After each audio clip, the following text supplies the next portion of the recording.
90.0 megahertz पर आप सुन रहे हैं रेडियो ऋषिकेश, जो आपकी अपनी आवाज़ है। रेडियो ऋषिकेश एक कम्युनिटी रेडियो है और रेडियो ऋषिकेश के स्टूडियो में आमंत्रित हैं खास मेहमान डॉक्टर अनीता देवी जी। आप आर्द्र भूमि के विशेषज्ञ हैं और भारतीय वन्यजीव संस्थान में साइंटिस्ट हैं। आपसे सरल शब्दों में जानना चाहेंगे कि आर्द्र भूमि क्या है। इसके बारे में आप हमारे श्रोताओं को सरल शब्दों में जानकारी दीजिएगा। धन्यवाद राजेश जी।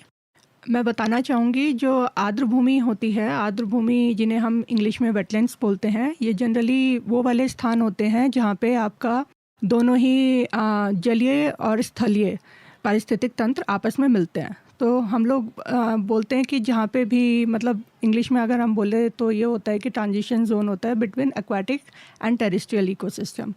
तो ये टेरेस्ट्रियल और एक्वाटिक इकोसिस्टम होने की वजह से ये जो क्षेत्र होते हैं इनमें जो स्पीशीज़ होते हैं यहाँ के, वो बहुत अलग अलग तरीके की प्रजातियाँ हमें मिलती है। चाहे वो हम जानवर के बारे में बात करें, चाहे हम पेड़ पौधों के बारे में बात करें, हम इन्हें जो है हाईली प्रोडक्टिव इकोसिस्टम्स भी बोलते हैं।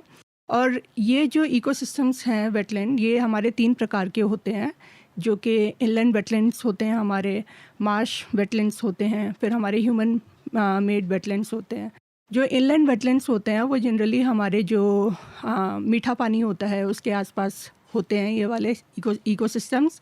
और जो मार्श और कोस्ट वेटलैंड्स जो होते हैं वो हमारे जो खारे पानी होते हैं उनके आसपास ये वाले हमारे जो है इकोसिस्टम्स होते हैं। और ह्यूमन वेटलैंड्स जो होते हैं, जैसे कि नाम से भी हमें पता चलता है, तो ये जो है मैनमेड इकोसिस्टम्स होते हैं जो ह्यूमंस के मॉडिफिकेशन से, ऑल्ट्रेशन से जो है हम लोग बनाते हैं। बहुत सही और सरल शब्दों में आपने बताया कि आर्द्र भूमि है क्या, वेटलैंड्स हैं क्या। आपने बताया है कि जहाँ जल और भूमि, इन दोनों का जो संयोजन है, जो एक दूसरे से जहाँ इनका जुड़ाव होता है, वो आर्द्र भूमि कहलाते हैं। आपने ये भी बताया कि मीठे पानी वाली आर्द्र भूमि कौन सी होती है और खारे पानी वाली आर्द्र भूमि कौन सी होती है। उत्तराखंड के परिप्रेक्ष्य में मैं अगर आपसे बात करूं तो उत्तराखंड में कौन से ऐसे खास वेटलैंड हैं और उसके पास जो जैव विविधता का जो संसार है, जो जैव विविधता है, वो क्या है, उसके बारे में भी हमारे श्रोताओं को जानकारी दीजिएगा। उत्तराखंड में जो है हमारा आसन बैराज के नाम से हम एक वेटलैंड्स को जानते हैं। ये हमारा जो है रामसर साइट भी है, जो कि अलग अलग जीव जंतुओं को, पेड़ पौधों को जो है हमारा सपोर्ट करता है। यहाँ पे जो है ये अगर आसन बैराज में सिंपल शब्दों में बोलूँ तो यहाँ पे जो है अलग अलग जगह से जो है जो चिड़ियाएँ होती हैं, जो पक्षी होते हैं, वो यहाँ पे आते हैं। तो वेटलैंड्स जो हैं, अगर मैं बोलूँ तो एक पैराडाइज ऑफ बर्ड्स हम लोग बोल सकते हैं कि यहाँ पे जो है, क्योंकि जो बर्ड्स होते हैं वो अलग अलग जगह जो है उड़ के जाते हैं, तो उनको बीच में जो है स्टॉप ओवर ग्राउंड्स चाहिए होते हैं। तो ये वेटलैंड्स जो हैं वो स्टॉप ओवर ग्राउंड्स बर्ड्स को प्रोवाइड करते हैं। तो जो आसान बैराज है, यहाँ पे भी अगर हम विंटर्स में देखें, जैसे जनवरी हो गया, दिसंबर फरवरी वाला जो टाइम होता है, यहाँ पे जो एक अलग ही तरीके का जो है हमें जो है बर्ड्स यहाँ पे मिलते हैं करके। तो उसके वजह से ये एरिया जो है एक जो है रामसर साइट भी है, जो कि like one of the like बहुत इंपॉर्टेंट क्राइटेरिया होता है रामसर साइट्स के। जैसे कि रामसर साइट 9 क्राइटेरिया के बेसिस पे हम लोग जो है कैटेगराइज करते हैं। उसमें से एक होता है कि अगर कोई साइट 20,000 या उससे ज़्यादा जो है बर्ड्स अगर सपोर्ट करती है, तो वो वाला हम लोग रामसर साइट में उसको कंसीडर करते हैं। तो वो वेटलैंड जो है कंजर्वेशन के लिए भी बहुत इंपॉर्टेंस रखता है। तो जो हमारा आसन बैराज है, आसन बैराज इनके अलावा जो है हमारे जो है फ़िश के स्पीशीज़ होते हैं अलग अलग, उनको भी सपोर्ट करता है। फिर उसके अलावा हमारे जो टर्टल्स हैं, रेप्टाइल्स हैं, वो हम लोगों का सपोर्ट करता है। मैमल स्पीशीज़ जो है हम लोगों का सपोर्ट करता है। उसके अलावा जो पेड़ हैं, जो पौधे हैं, जो अलग अलग तरीक़ा के अलग अलग जगह में जो है अलग अलग तरीके के होते हैं। अगर हम पहाड़ों की बात करें तो पहाड़ों में हमें जो है अलग तरीके के पेड़ पौधे मिलेंगे इन जगहों के आसपास। अगर हम जो है प्लेन्स वाले एरिया में जाएं तो हम लोगों को जो है अलग तरीके का जो है पेड़ पौधे मिलेंगे। ऐसे ही अगर हम लोग थोड़ा जैसे वेस्ट बंगाल की तरफ में अगर जाएँ तो वहाँ का जो पेड़ पौधा होगा वो अलग होगा। तो जो पेड़ पौधे भी होते हैं वो भी यहाँ के जो हैं बहुत अलग होते हैं। और जो पेड़ पौधे अलग होते हैं तो फिर वो उसी तरीके के जो है अलग अलग जो जीव जंतु होते हैं उनको सपोर्ट करते हैं। बहुत सही आपने जानकारी दी है और आपका कहना है कि जो जैव विविधता का संसार है वो वेटलैंड एरिया में ज़्यादा मिलता है। मैं देखता हूँ और सुनता भी हूँ कि साइबेरियन बर्ड्स उत्तराखंड में भी आते हैं। आसन बैराज पर उनका एक ठिया होता है, एक जगह होती है गंगा के तटीय क्षेत्रों पे भी हम उनको देखते हैं। चिड़ियों को देखने के लिए लोग पहुंचते हैं। किस तरह की सावधानियां हमें बरतनी चाहिए, हमें किस तरह के बातों का ख्याल रखना चाहिए कि हमारा जो जैव विविधता है उसको भी नुकसान ना पहुंचे और हम पर्यटन भी हो जाए। बर्ड वॉचिंग या हम लोग जो है कभी भी वाइल्ड लाइफ के आसपास वाले एरियाज़ में जाते हैं तो हमें एक चीज़ बहुत ध्यान में रखना चाहिए कि हम लोग जो है जो हमारा जीव जंतु हैं उनसे हमें संपर्क में नहीं आना चाहिए। सबसे पहले तो हमें उनसे कोई छेड़छाड़ नहीं करनी चाहिए। अगर वो कुछ अपना कर रहे हैं तो हमें उन्हें जाके जो है डिस्टर्ब करने का ज़रूरत नहीं है। हम लोग दूर से हम लोग देख सकते हैं। बर्ड वॉचिंग जनरली यही होता है कि आप जो है दूर से बर्ड्स को देखते हो। अगर आपको कोई बर्ड दिखा है तो आप उसे जाके परेशान नहीं करते हो, आप उसे दूर से ही सिर्फ ऑब्जर्व करते हो क्या क्या तरीके के बर्ड्स हैं। और फिर दूसरा ये है कि अगर टूरिज़्म की बात हम लोग करते हैं तो लोग जहाँ जाते हैं वहाँ पे गंदगी भी बहुत होता है। तो हमें ये भी ध्यान रखना चाहिए कि हम तो यहाँ से आज घूम के चले जाएंगे पर कल कोई और भी आएगा करके। एंड ये जो आपका स्पेस है वो इन एनिमल्स के लिए है जो कि सेफ़, सुरक्षित और साफ़ होना चाहिए। तो अगर हम लोग कोई प्लास्टिक है, कुछ ऐसे है, कुछ छोड़ के जाते हैं पीछे, तो हो सकता है कि वो जानवर को पता नहीं है कि वो क्या चीज़ है, तो वो कई बार उसे खा भी लेते हैं जो कि उनके लिए बहुत डेंजरस रहता है।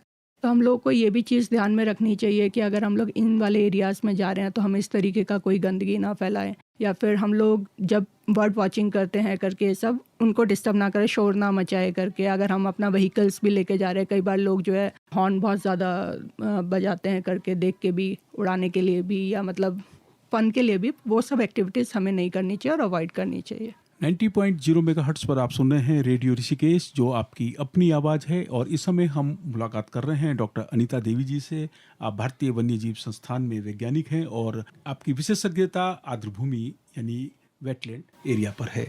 आपसे मैं जानना चाहूँगा कि जो वेटलैंड एरिया है जहाँ पर पानी और भूमि दोनों का मिलन होता है, वहाँ खास तरह की जो प्रजातियाँ पाई जाती हैं, जैसे कि मृग की हम बात करते हैं और भी अन्य तरह की प्रजातियां वहाँ पाई जाती हैं। किस तरह की प्रजातियां हैं, कौन कौन सी प्रजातियां हैं, उनकी खासियत क्या होती है?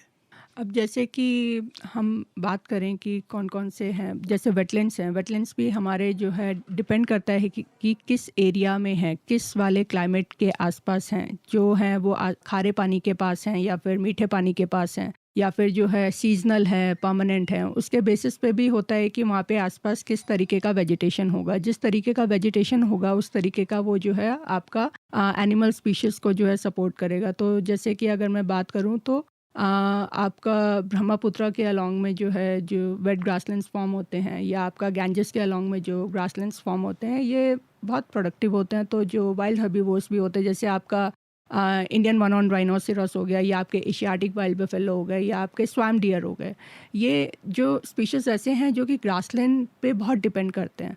तो इनको ग्रासलैंड चाहिए अगर इनको हमें रखना है, अगर हम चाहते हैं कि ये जो है हमारे जो है बने रहें, तो उसके लिए हमें ग्रासलैंड्स बहुत ज़रूरी हैं। तो उसमें वेटलैंड्स जो हैं बहुत मेजर रोल प्ले करते हैं। ये क्या करते हैं, जैसे कि जैसे पानी बहुत ज़्यादा होता है, फ्लड का टाइम होता है, हाई फ्लड टाइम होता है, तो जब हाई फ्लड टाइम होता है तो ये वेटलैंड्स स्टोरेज, वाटर स्टोरेज का काम करते हैं। तो ये जो वाटर है उसे स्टोर करके रखते हैं। तो वो जो है वेटलैंड्स आपका जो है वाटर साइट्स भी देता है, जो आपके डिफरेंट एनिमल्स होते हैं, जैसे मैंने बताया ये वाला। एंड जब आपका हाई फ्लड टाइम्स होता है, या जैसे जो सीजनल होते हैं, जो सीजनल बॉडीज़ होते हैं जहाँ पे ड्राई होना शुरू होता है, तो उस टाइम पे जो है ये जो है पानी रिलीज़ करता है धीरे धीरे आपका फ्लड प्लेन्स में। तो वो जो है उसका आसपास का वेजिटेशन को ग्रो करने में उस तरीके से हेल्प करता है। इसके अलावा जैसे हम गैंजेटिक फ्लड प्लेन्स के आसपास भी देखेंगे तो ये इस तरीके का वेजिटेशन और एरियाज़ प्रोवाइड करते हैं जहाँ पे आपके डिफरेंट तरीके के बर्ड्स जो हैं वहाँ पे आके ब्रीड करते हैं, या उनको फॉरेजिंग ग्राउंड प्रोवाइड करता है। जैसे कि कुछ इंपॉर्टेंट बर्ड्स हैं, जैसे इंडियन स्कीमर है आपका, उनको जो है फॉरेजिंग ग्राउंड प्रोवाइड कराएगा, या आपके ब्लैक टर्न हो गया। और रेप्टाइल्स में जैसे कि टर्टल्स के लिए जो है ब्रीडिंग ग्राउंड प्रोवाइड कराएगा। और आपके ऑटर्स हो गए मैमल्स में। तो अलग अलग जगह में जो है अलग अलग जीव जंतु जो है सपोर्ट करता है। तो इसका ये क्वालिटी होने की वजह से कि ये एक्वाटिक भी है और टेरेस्ट्रियल वाला भी है। तो दोनों क्वालिटी होने की वजह से ये टेरेस्ट्रियल वाले स्पीशीज़ भी सपोर्ट करता है और एक्वाटिक वाले स्पीशीज़ भी सपोर्ट करता है। जैसा कि मैं आपकी बात को समझ पाया हूँ कि आपका कहना है कि उभयचर यानी जो दोनों जगह है, पानी में भी है और भूमि पर भी है, उस तरह के जीवों को प्रोटेक्ट करता है। और सबसे इम्पोर्टेंट बात यह है कि यहाँ जैव विविधता का एक ऐसा संसार पाया जाता है, हमारे जो वन्य जीव हैं उनको संरक्षित करने का काम करता है। एक और इम्पोर्टेंट बात आपने बताई कि पानी, जब फ्लड आता है जो वहाँ के पानी को ये स्टोरेज करता है और ये वन्य जीवों के लिए भी बहुत महत्वपूर्ण रखता है। अब हम बात करते हैं इसके आर्थिक पक्ष की, कि किस तरह से ये आर्थिक पक्ष को महत्व देता है, किस तरह का जो इकोनॉमी है उसको मजबूत करता है। वेटलैंड्स जो होता है, वेटलैंड हम लोगों का जो है बहुत इंपॉर्टेंट सोर्स है हमारे इकोनॉमी के लिए भी। जैसे कि वेटलैंड्स में मैंने बताया कि अलग अलग तरीके की फिशेस, मछलियाँ वहाँ पे मिलती हैं, तो कमर्शियल पर्पस के लिए लोग जो है फिशेस वगैरह भी जो है प्रोड्यूस करते हैं और उसे बेचते हैं, जिससे बहुत आय आता है, उनके पास धन आता है। और दूसरा जो है राइस, जो कृषि होता है, जो कि हमारा चावल का खेती होता है, उसमें भी वेटलैंड्स का बहुत एक इम्पॉर्टेंट रोल होता है। और एक ये मतलब खतरा भी है वेटलैंड्स को कि अभी के टाइम में जो है काफ़ी लोग चावल की खेती के करने के लिए जो वेटलैंड्स हैं उनको कन्वर्ट कर दे रहे हैं चावल की खेती में। और फिर हम लोग जो चावल की खेती करते हैं, क्योंकि इंडिया जो है it's like one of the big supporter, जो आपका प्रोड्यूसर भी है आपका राइस वगैरह में, तो राइस आपका एक ऐसा फसल है जो कि आपको पानी भी बहुत चाहिए होता है। तो वो जो पानी है, जो सिंचाई के लिए पानी चाहिए होता है, वो इन वेटलैंड्स के थ्रू जाता है। तो देखा जाए तो ये हमारे इकोनॉमी में हेल्प करता है, पर कहीं ना कहीं हम लोगों का जो वेटलैंड्स हैं उनको भी वो जो है डिग्रेड करता है। बहुत सही आपने बताया है कि जो राइस फार्मिंग है जी उसमें एक इम्पोर्टेंट रोल प्ले करता है, लेकिन लोग फार्मिंग को बढ़ाने के लिए वेटलैंड पर भी अपना अधिकार जमा लेते हैं। तो वेटलैंड को संरक्षित करने की ज़रूरत है, और वेटलैंड पर सबसे ज़्यादा अधिकार है तो वन्य जीवों का है, जैव विविधता का है, वहाँ पलने वाले पक्षियों का है, वहाँ पलने वाले कीट पतंगों का है, और भी तरह के जो स्पेसीज हैं उनका अधिकार वेटलैंड पर सबसे ज़्यादा है। कितना सहमत हैं आप मेरी इस बात से? बिल्कुल है। जैसे कि मैंने ये एक जगह पढ़ा था, WWF का जो है रिपोर्ट था, जिसमें वो ये बताता है कि आपका जो है वेटलैंड्स जो हैं ग्लोबली, यानी कि विश्व के जो 40% स्पीशीज़ होते हैं उनको सपोर्ट करता है, जो कि बहुत ज़्यादा है। तो अगर हम लोगों का 40% स्पीशीज़ वो सपोर्ट करता है, तो मतलब आप खुद ही समझ सकते हैं कि वो कितना मतलब इम्पोर्टेंस रखता होगा करके। तो ऑब्वियसली मैं इस बात से पूरी सहमत हूँ कि हमसे ज़्यादा जो है, सबसे पहले हमारे से ज़्यादा जो है जो जीव जंतु है उनका अधिकार है, क्योंकि अगर यही नहीं रहेंगे तो फिर आगे मतलब हम लोग भी कैसे सस्टेन करेंगे। क्योंकि अगर हम लोग अपना आर्थिक का भी अगर हम बात करें, या हम लोग दूसरे भी चीज़ें बात करते हैं, जैसे कि वेटलैंड के अपने भी इम्पोर्टेंस है कि ये फ्लड भी कंट्रोल करता है, आपका वाटर जो है रिचार्ज भी करता है, फिर आपका जो है और भी तरीके के इसके जो है रोल रहते हैं। तो उसमें जो है अपना बायोडाइवर्सिटी का अपना ही रोल रहता है। अब जैसे कि अगर ये वाटर प्यूरीफायर की तरह भी काम करते हैं, तो अगर जो प्लांट्स वगैरह है इसमें ग्रो नहीं करेंगे, वो वाले प्लांट्स अगर नहीं होगा करके, तो जो हैवी मेटल्स जो एब्जॉर्ब करते हैं प्लांट्स वहाँ पे जो होते हैं, तो फिर वो वाला भी वो फंक्शन परफॉर्म नहीं करेगा। तो ऑब्वियसली अगर हमें वेटलैंड से चाहिए कि हम लोगों को उनसे वेटलैंड से कुछ मिलेगा करके, तो हम लोगों को प्लांट्स और एनिमल्स को भी वहाँ पे जो है रहने के लिए देना पड़ेगा करके, एंड उनका सबसे पहले उस पर हक है करके। आपने ये बताया है कि 40%, हाँ जी, 40% जी। जो जैव विविधता का संसार है वो वेटलैंड के आसपास है। क्या वेटलैंड को नुकसान पहुंच रहा है? आपने अपनी किसी स्टडी में क्या इस बात को पाया है कि वेटलैंड को भी नुकसान पहुंच रहा है?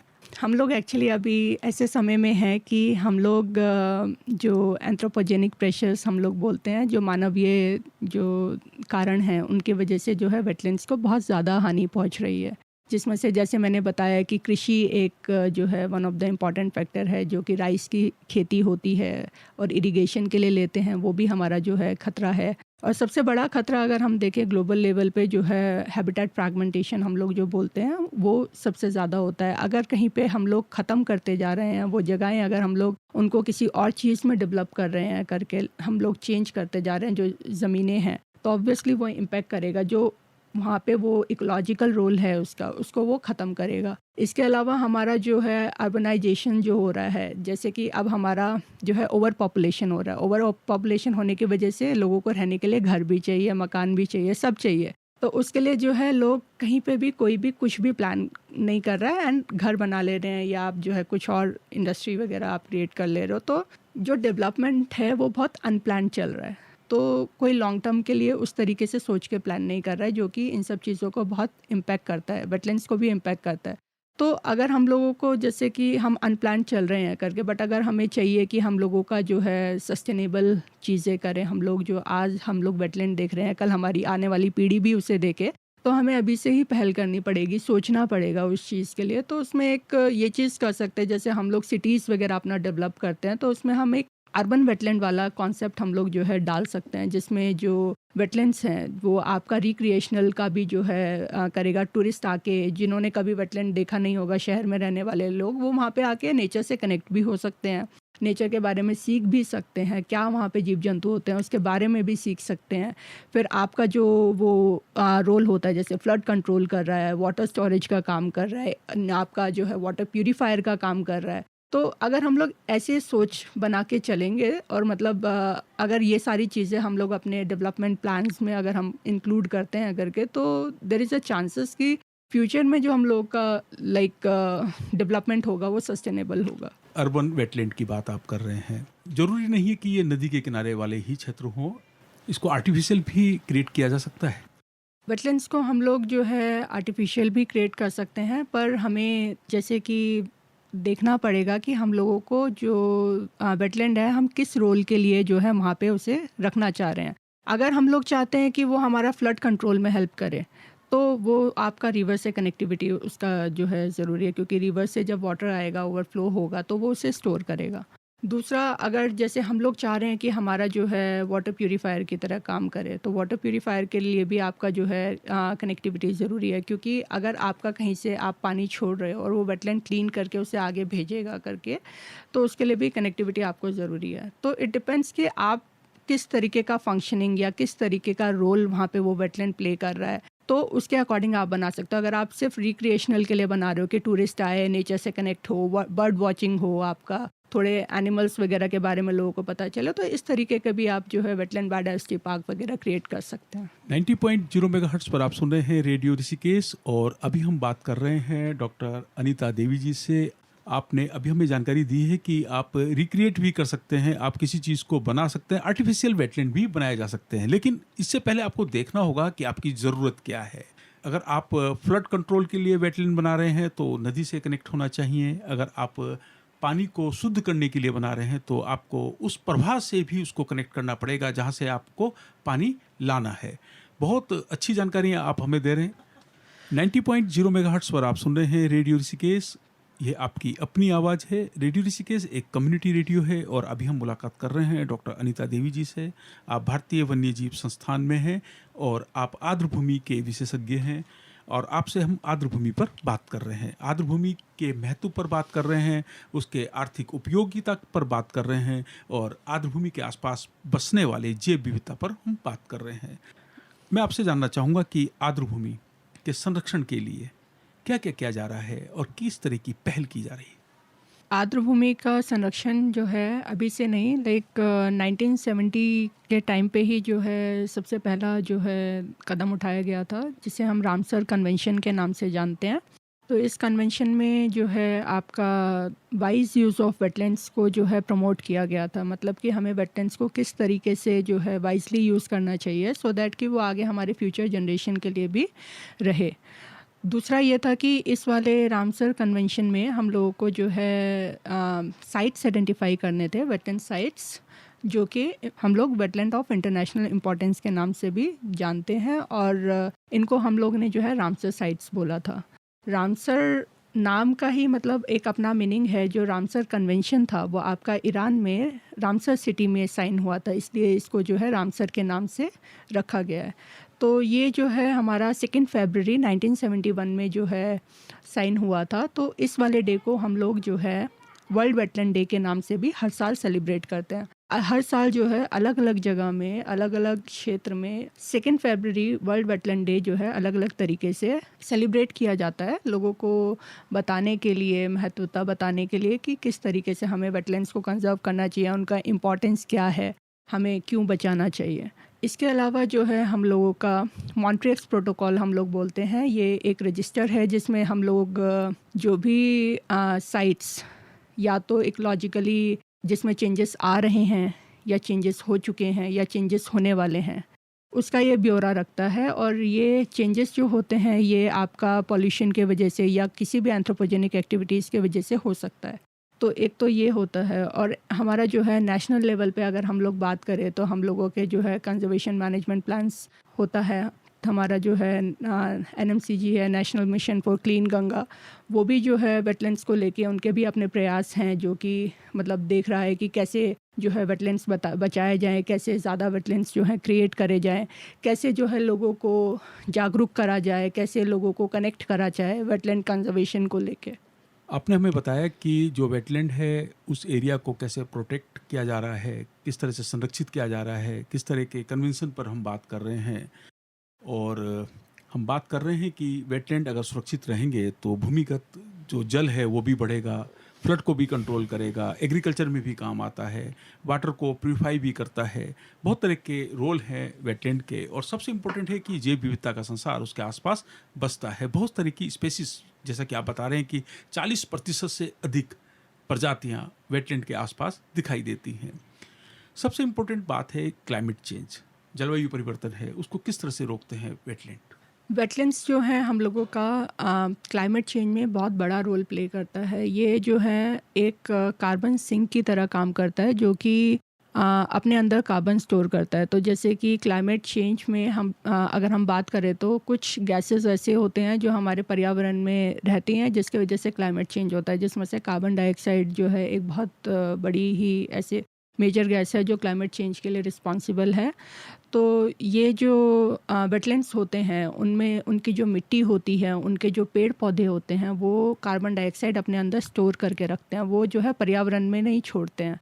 तो वो स्टोर करने की वजह से जो है ये बहुत बड़े कार्बन सिंक होते हैं। तो जिस वजह से ये जो है क्लाइमेट रेगुलेट करने में, क्लाइमेट चेंज मिटिगेट करने में जो है बहुत हेल्प करते हैं। आपने बताया है कि क्लाइमेट चेंज मिटिगेट करने में जो वेटलैंड है वो बहुत इंपॉर्टेंट रोल प्ले करते हैं, क्योंकि आप कार्बन को सिंक कर देते हैं। इनमें जो पौधे होते हैं वो कार्बन को सिंक कर देते हैं। बहुत इंपॉर्टेंट जानकारी आपने दी है।